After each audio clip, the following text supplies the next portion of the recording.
Selamat malam keluarga Kristen di GKJ Pondok Gede, anak-anak, para remaja, pemuda, kaum dewasa, demikian juga Bapak Ibu Adiusu. Shalom. Malam hari ini kita berkumpul bersama keluarga secara khusus.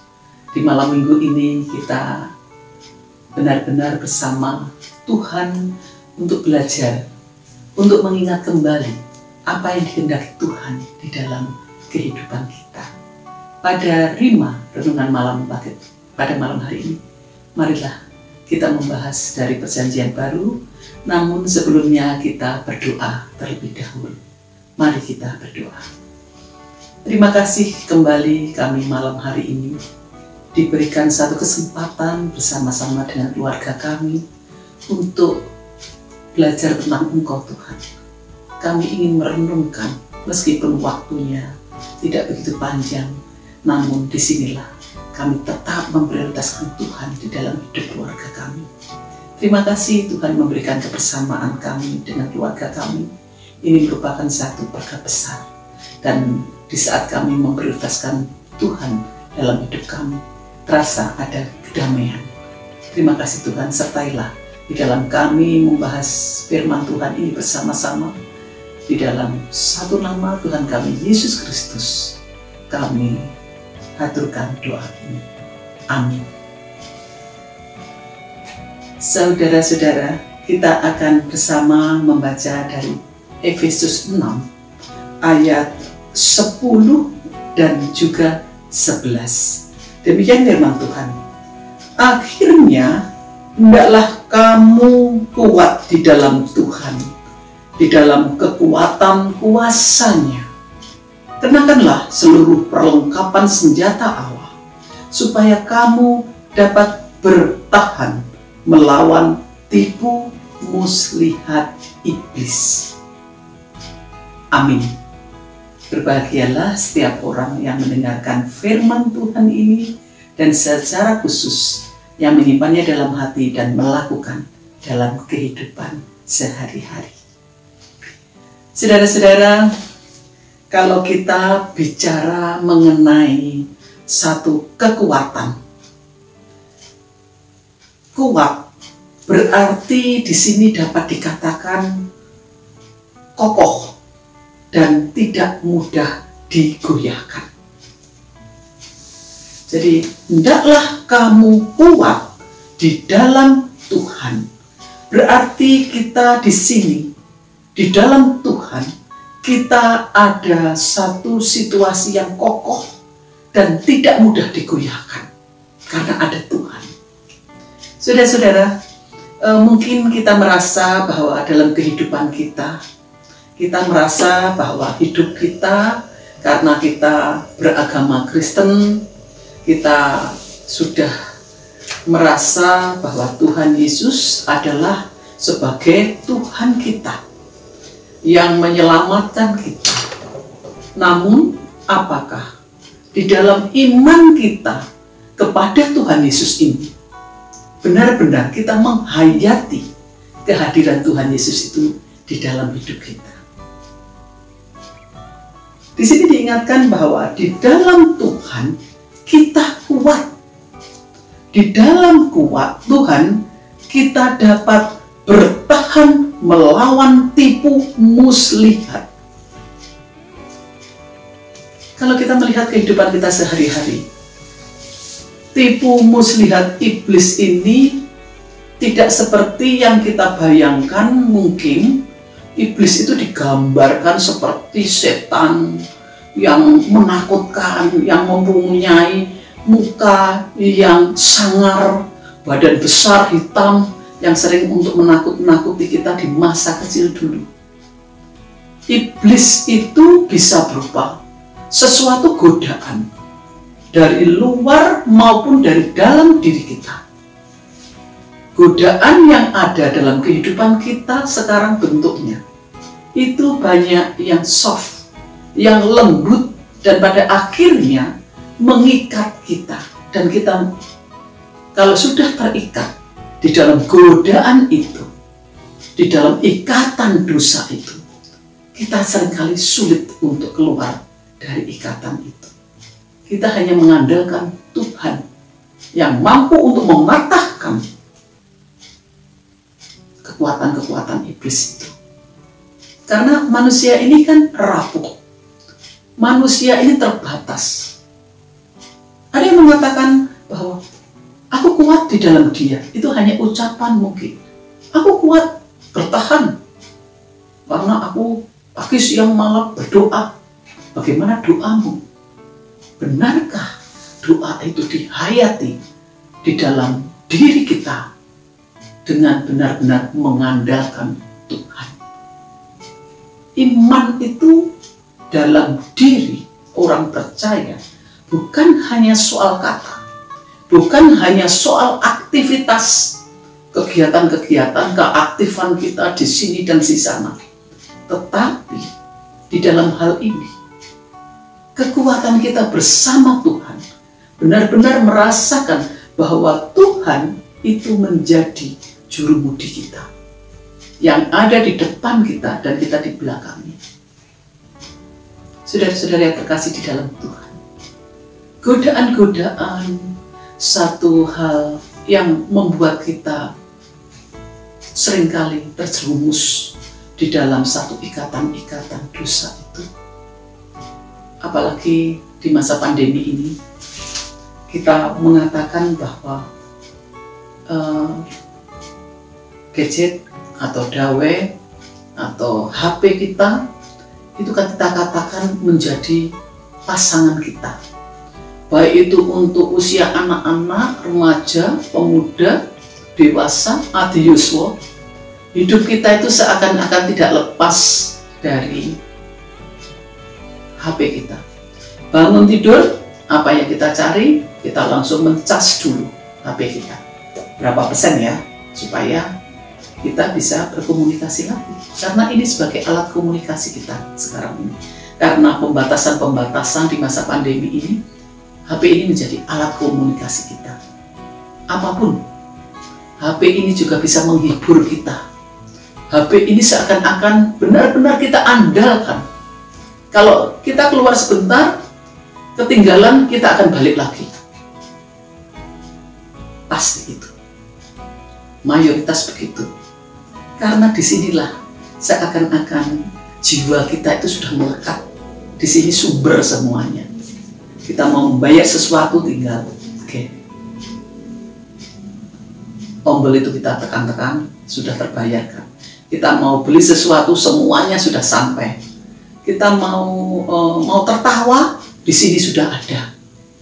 Kita bisa tertawa-tawa, melihat TikTok, melihat cerita-cerita. Kita mau menghabiskan waktu, ada film di sini. Kita mau mengerjakan sesuatu, semuanya ada di sini. Kita lewat Google, semuanya terselesaikan. Sehingga ini kadangkala menjadi satu kekuatan kita seakan-akan. Kadangkala bisa menggeser dari kehadiran Tuhan. Tapi benarkah ini benar-benar bisa menyamai kekuatan Tuhan? Mungkin kita dengan cepat akan jawab, ya nggak mungkin lah, wong ini buatan manusia. Tuhan itu adalah pencipta kita. Namun kenyataan dalam satu kehidupan kita sehari-hari, bagaimana kita melihat, memperlakukan gadget ini, HP kita ini. Kadangkala ini malah di atas satu posisi penghayatan kita akan Tuhan. Di mana buktinya? Karena kita tidak mengandalkan Tuhan di situ. Kita lebih mengandalkan ini. Di masa pandemi ini, saudara-saudara, godaan itu banyak hal terjadi.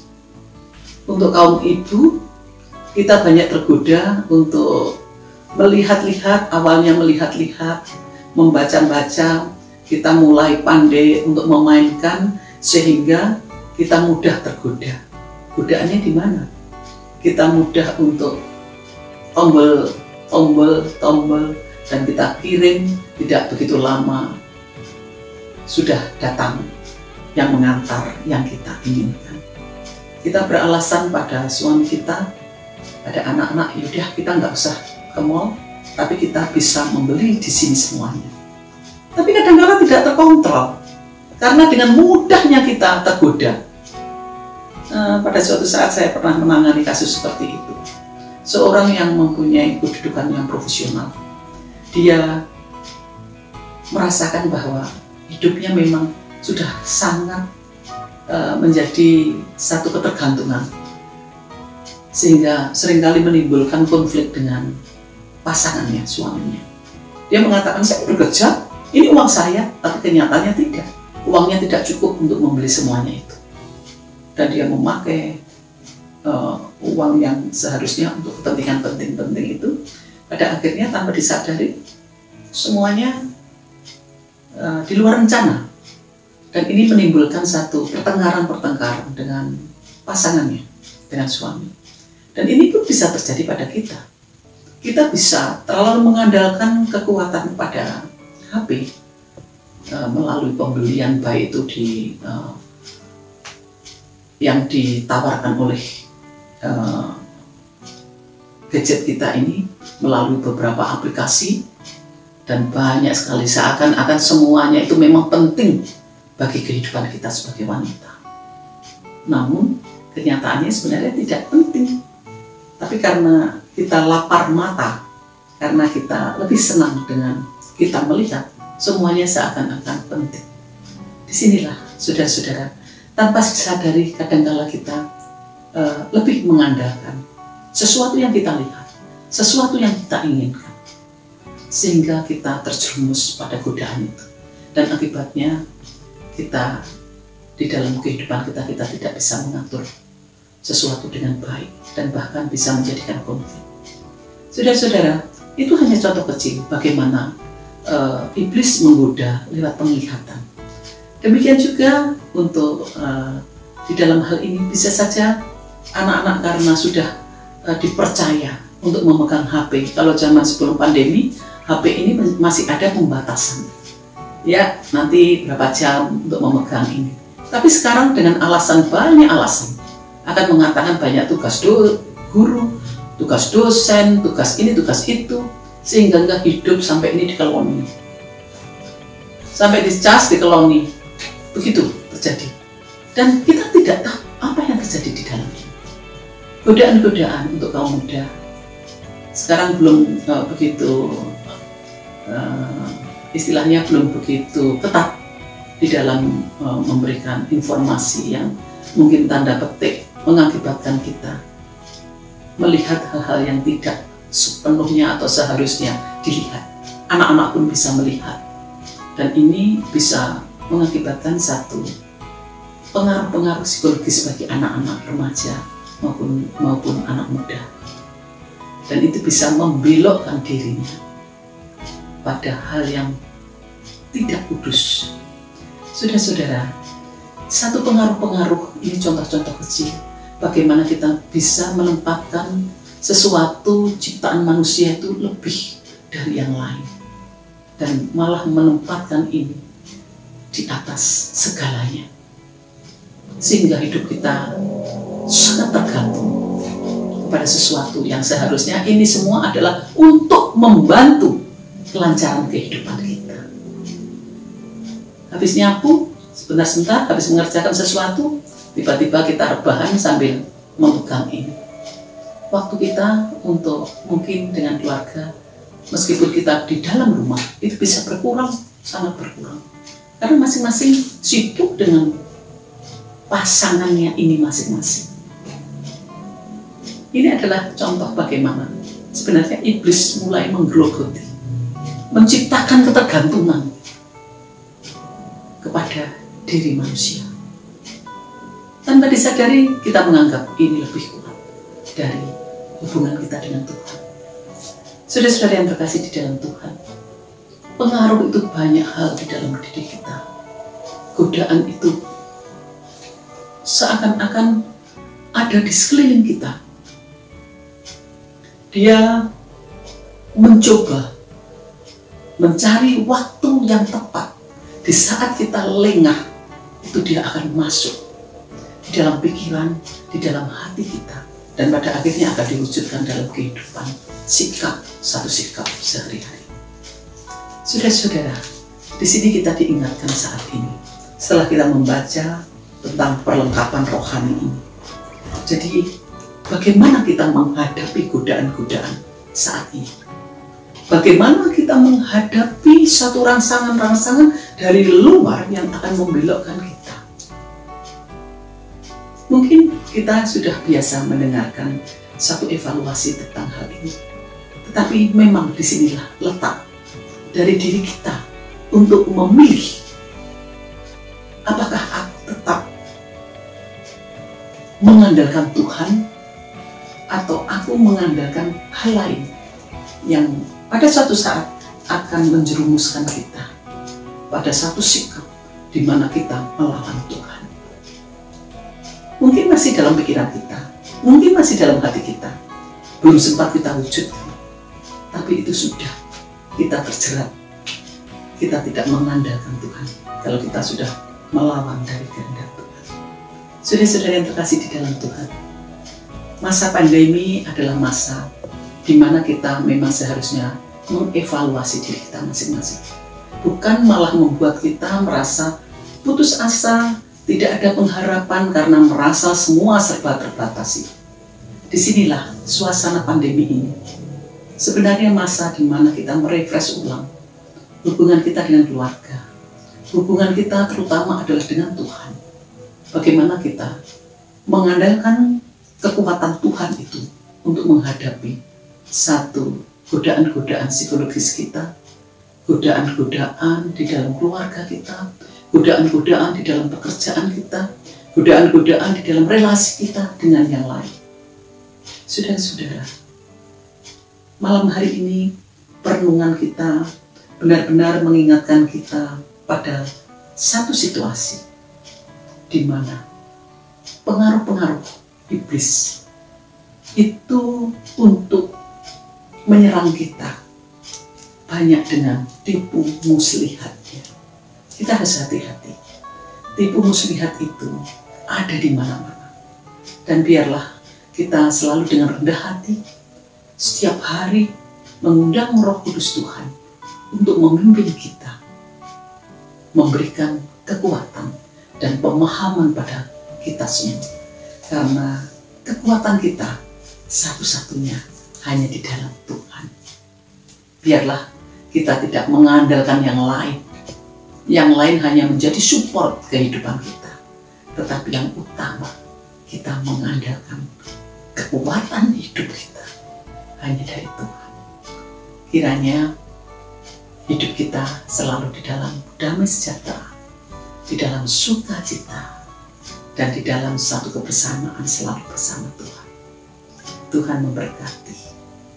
Kenakanlah satu pemahaman, perlengkapan senjata Allah supaya kita bisa atau mampu melawan tipu muslihat iblis.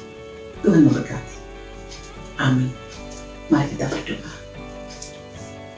Mengucap syukur untuk malam hari ini Tuhan.